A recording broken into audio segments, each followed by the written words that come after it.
কাল ছিল রান্না পুজো আর আজ হলো দেবশিল্পী বাবা বিশ্বকর্মার পুজো।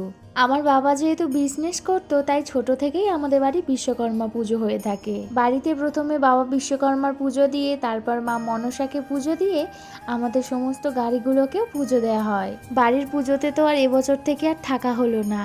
আমি মিস্টার পলকে বলেছিলাম যে তুমি একটা ফুলের মালা নিয়ে আসবে, চেরিকে একটু পুজো দেব।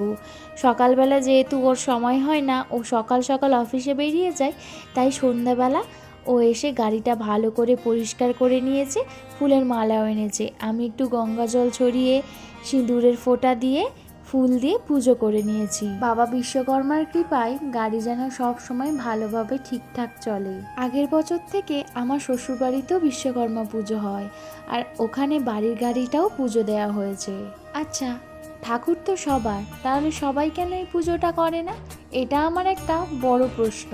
সাউথের দিকে তো দেখলাম না এই পুজোটা।